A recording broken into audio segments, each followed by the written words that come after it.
and welcome to session 4 of the prayer course part 2, unanswered prayer. Last time we explored Good Friday and the big why questions we ask when our prayers don't work. Today we arrive at Holy Saturday, the day between Christ's death and resurrection, and ask the where question. Where on earth are you, God, when heaven is silent and your son lies dead in the grave? And as usual, I'm joined by Pete Gregg, who's the author of God on Mute, the book that accompanies this course. Hello again, Pete. Hi, Gemma. I've been looking forward to this conversation, actually, because Holy Saturday just completely fascinates me. And yet normally we hardly really discuss it. And I think this really, though, is precisely where many of us live most of our lives, somewhere between the cross and the resurrection, between dear God and amen. So it's like we can't deny what Jesus has done for us yesterday on the cross. We may well have high hopes for what he might do tomorrow, but here we are today in a kind of a limbo, just waiting for breakthrough, struggling with unanswered questions, wondering why God's sometimes silent. So that's Holy Saturday. Sounds like an interesting conversation. So, Pete, why do you think that we do this leapfrog then from Good Friday to Easter Sunday? Well, it's partly just that the Bible doesn't give us much information about Holy Saturday. But I think it's also that we tend to want everything explained and resolved and tidy in life. We don't handle ambiguity particularly well, I don't think. Which is weird, though, because as I think you pointed out in our very first session, the Bible is full of questions and struggles. Right, yeah. One of the most shattering depictions, actually, that I know of Holy Saturday comes in this book here, Elie Wiesel's Night. And it's a personal account of life and death in Auschwitz at the height of the Nazi Holocaust between 1944 and 1945. And then there's a particular day described in the book when they are forced to watch as 3 people are hanged, 2 men and a boy. And watching this, someone behind Elie Wiesel cries out, "Where is God?" So the question we're thinking about today, where is he? The boy takes longer to die than the men because he's so much lighter than the other 2. And so I just want to read you this first-hand account of this harrowing moment, if that's all right.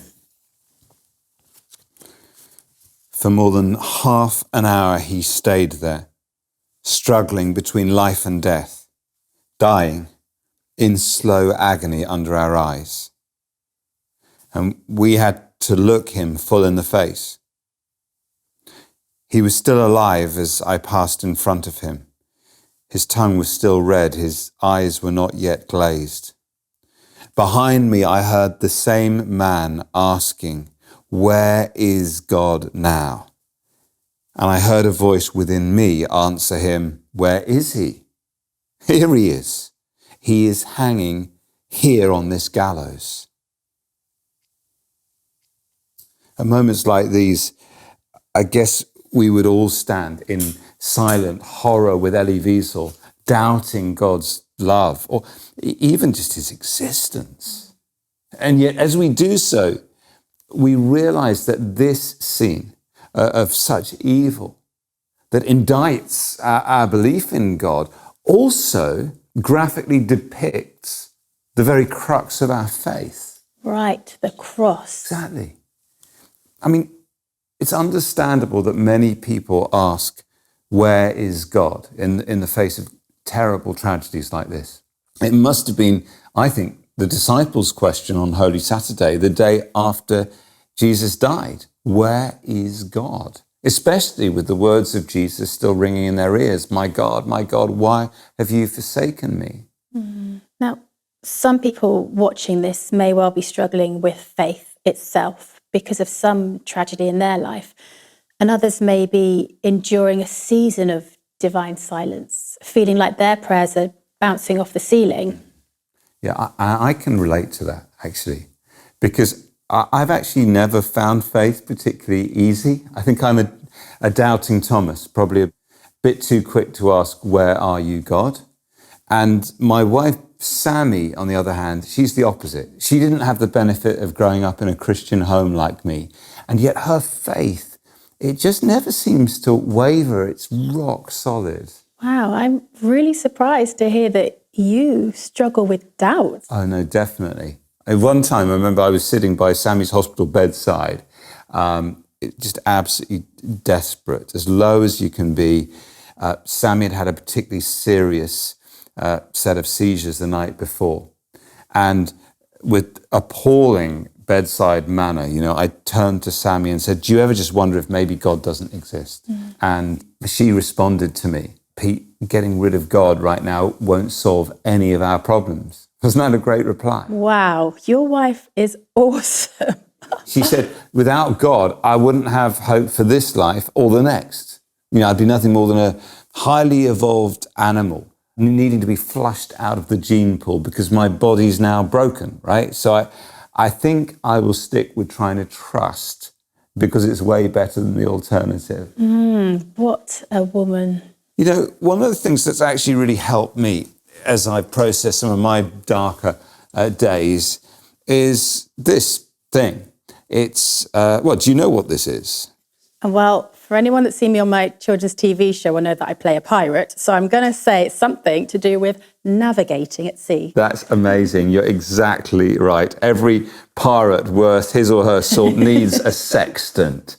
For many centuries before satellite mapping, sextants enabled sailors to navigate by the light of the stars. So this really was an essential piece of kit. Do you actually know how to use it? Haven't a clue. I use GPS. I'm not stupid. But do you know how to use it? No, I've got a crew to do that for me. Oh, okay. It's like that. Look, the point is this. We now know that stars can be up to 10,000 light years away, which means, obviously, if a star dies, it could take us 10,000 years to notice that it had died. So it's perfectly possible for a sailor with a sextant to navigate by heavenly lights that may have died. Okay, I'm with you. It's like Elie Wiesel's story, Night. It's like Auschwitz. It's like the first followers of Jesus on Holy Saturday. If you've ever feared that God has died, remember, it's still possible to navigate by the light of dead stars. You can still trust the light you once knew, the things you once held true, and they will carry you through the darkest night to the dawn. There's someone else who came through concentration camps and survived with their faith intact. That was Corrie ten Boom. And she famously said, when you find yourself in a long, dark tunnel, that's not the time to get off the train. Pete, can you just maybe give me some pointers on what that means then practically? Yeah, I think it means, first of all, having faith in the faith of others, even when you don't have faith in yourself, right? So you lean into your Christian friends and don't isolate yourself from them. And secondly, I think it means a daily choice to believe your beliefs and doubt your doubts, even though your feelings are telling you to do the exact opposite, right? If you're constantly saying that star might not be there anymore, you're just going to get shipwrecked. Like, trust that it is still there, okay? And I think it also just means doing the things that you once did, like going to church, reading the Bible, just the basics of faith. Because those things, they may feel like just like you're going through the motions, okay, at times like that. But we always use that phrase, going through the motions, negatively. And I actually think there's something vitally important about spiritual muscle memory in those kind of seasons. Isn't that a bit like the dark night of the soul? Yeah, that term, as you probably know, was popularized by that 16th century mystic, St. John of the Cross. And he says that many people, and actually in the process of maturing spiritually, go through seasons when heaven is silent and God seems to have abandoned them. And although this may sound like a standard kind of crisis of faith, John's really clear that it's actually the exact reverse. It's a profound process of growing and going deeper in your faith? Well, today's guest certainly knows a thing or two about being trapped in the darkness. So far in this series, we focused a lot on people whose experience of unanswered prayer lie in the realm of healing. But today we're looking at a different kind of suffering and a different kind of prayer.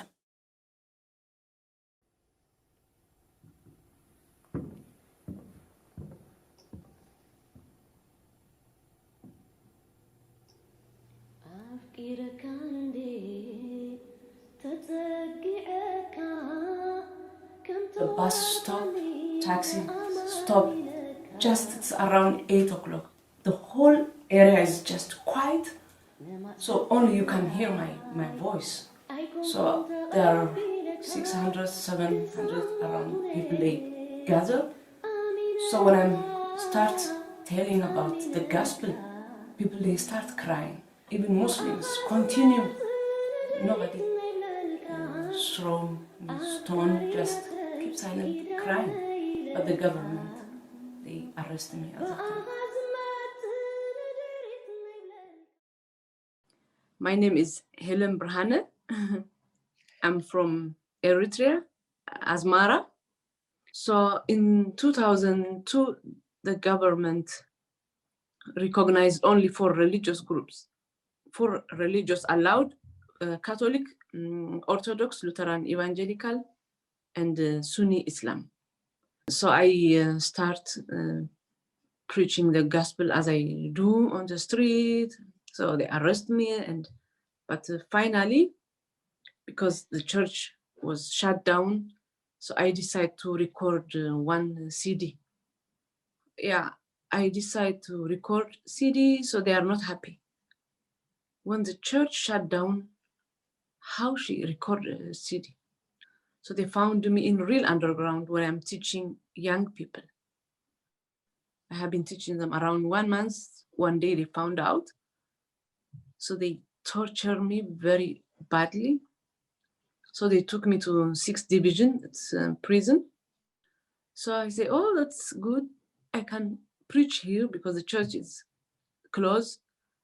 So in the morning, I start telling them about Jesus, and everybody is quiet and listening. It's amazing. They found out I'm singing in the evening. So they come and they torture me, and they decide to send me to military prison. So when I pray one day for one very ill man, so they come and they decide she's continue what she's doing.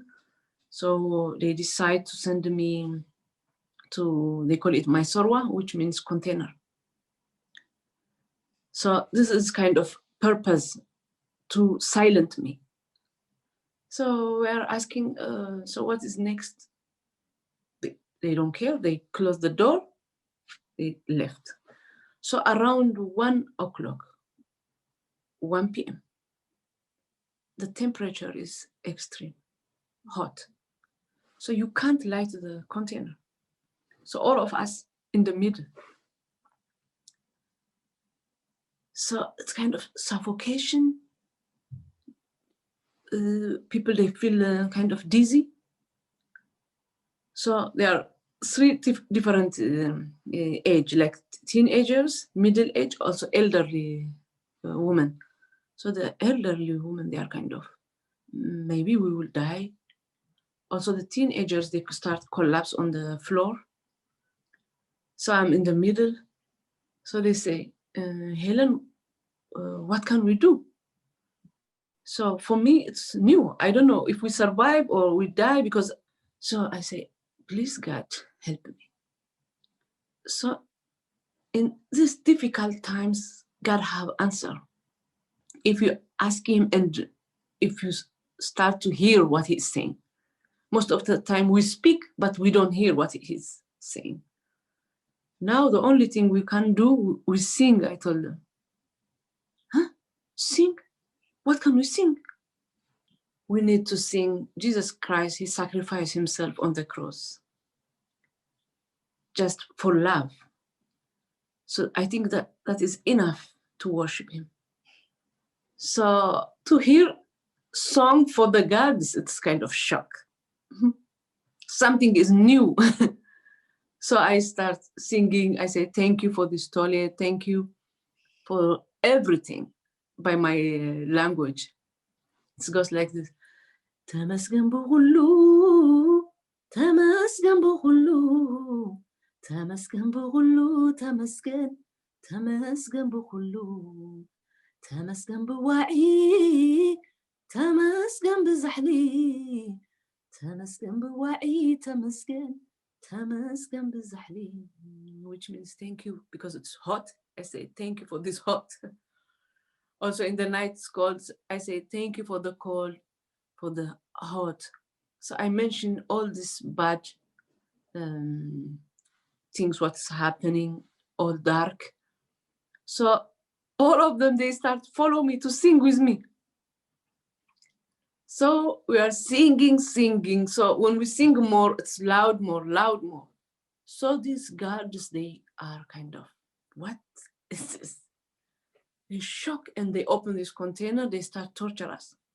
If you ask me, the situation is, it's hell on the earth. But when I start teaching guards, they are very angry.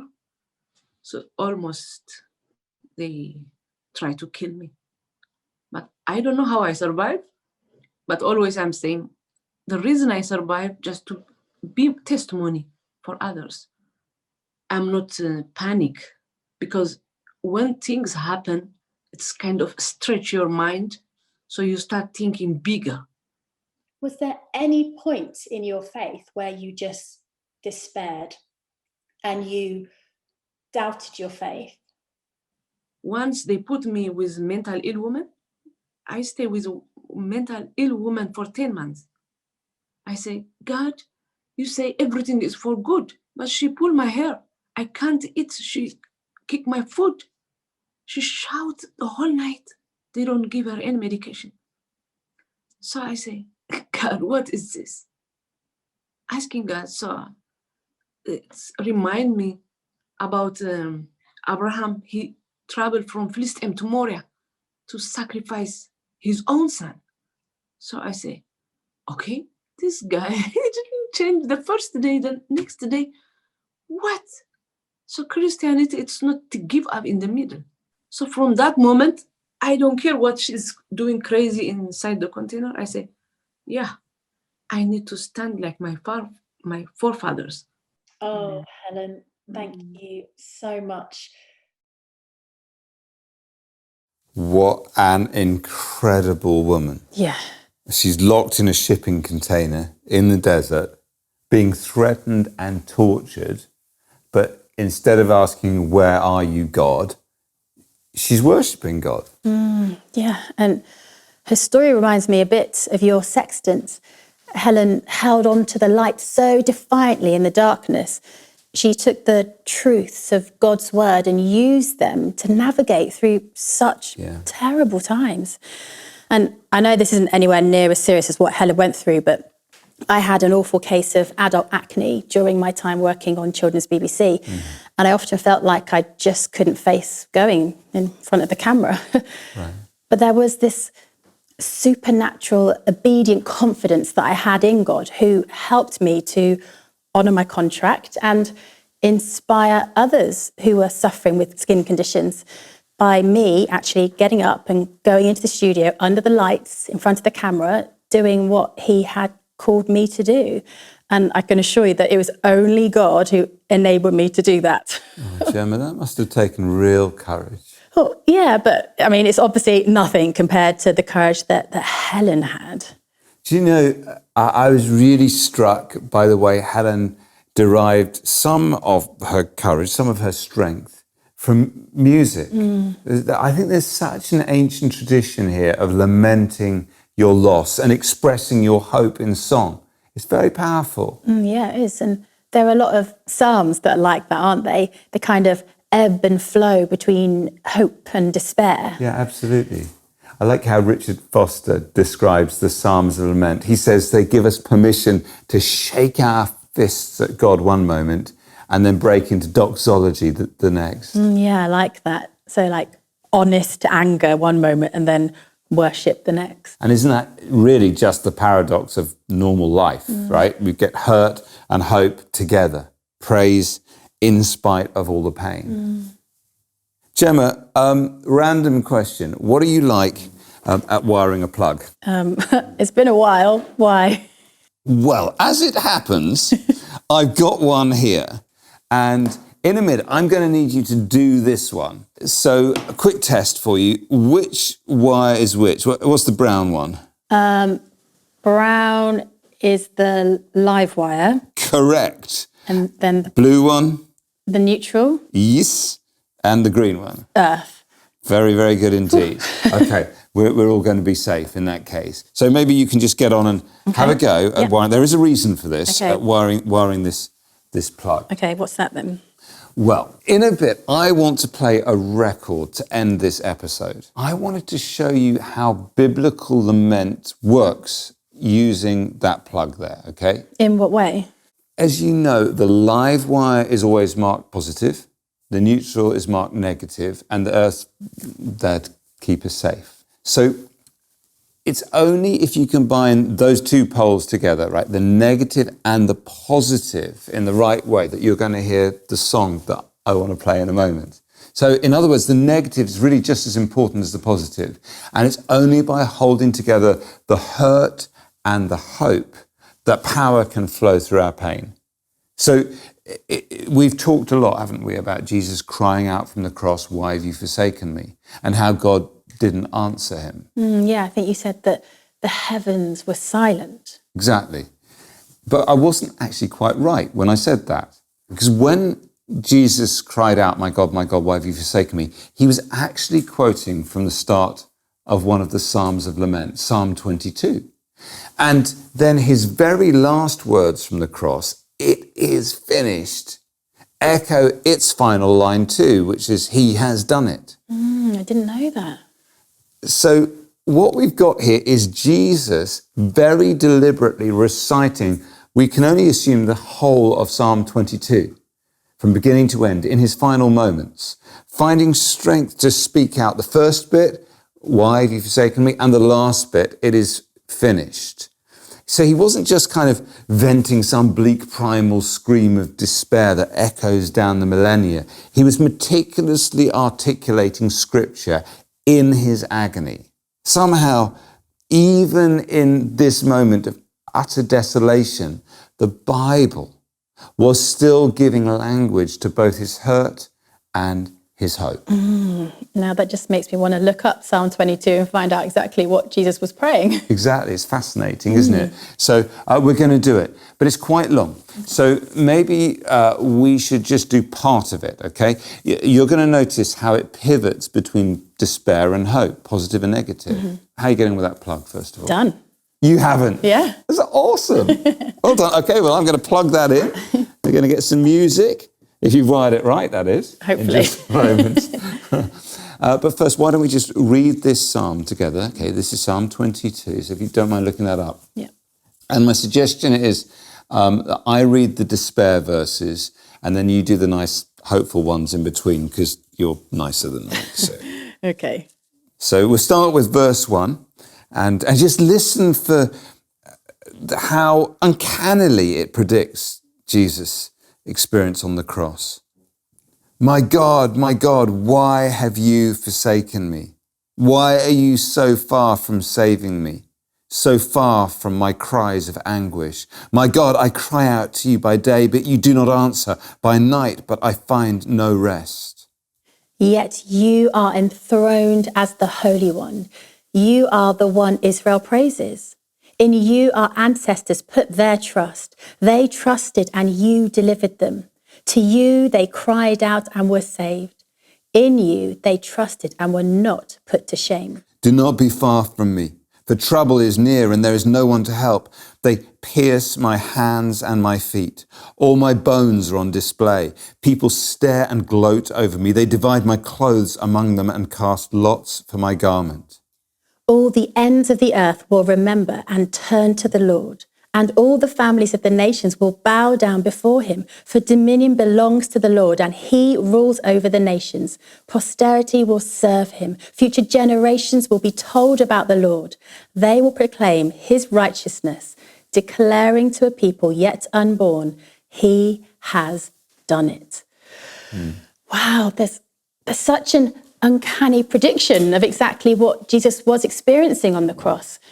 And I'm wondering if that might have helped him to realize that God actually hadn't abandoned him after all. Yeah, exactly. And did you notice how his desperate cry of why at the start turns into this triumphant, expectant cry of he's done it at the end? So it's the negative and positive poles coming together, isn't it? So, Pete, I'm dying to know what the record player is doing here and why you got me to rewire that plug. Well, one of the most powerful expressions of this kind of lament in modern history is the great American tradition of spirituals. So generations of slaves gave speech to both their suffering and their hope in some of the most powerful songs ever sung. Without spirituals, we wouldn't have gospel music and the blues, jazz, soul, or rock. That's how powerful lament can actually be. So I thought we should finish today with one of the greatest spirituals of all time. This is a song first sung on the slave plantations more than 100 years ago. Just listen out for the way it combines the positive and the negative, the hurt and the hope at the heart of true faith in Jesus.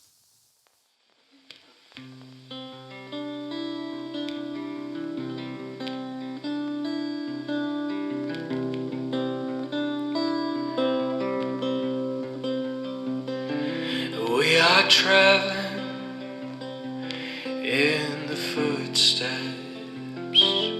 of those who've gone before,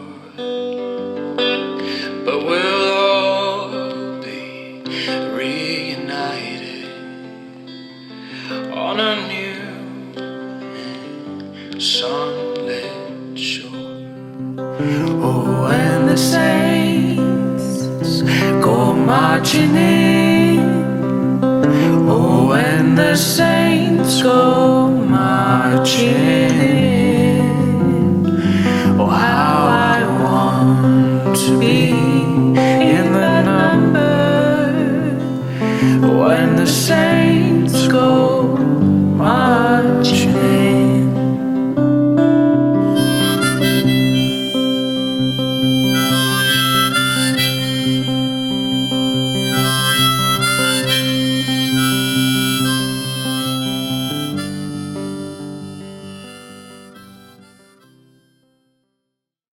I hope you found this session helpful. If you're thinking, I want to go a bit deeper in my prayer life, I'd encourage you to check out Lectio 365. That's the daily devotional app written by me and my friends, released through 247prayer.com. Just go to 247prayer.com/Lectio 365 and you can get it for free there.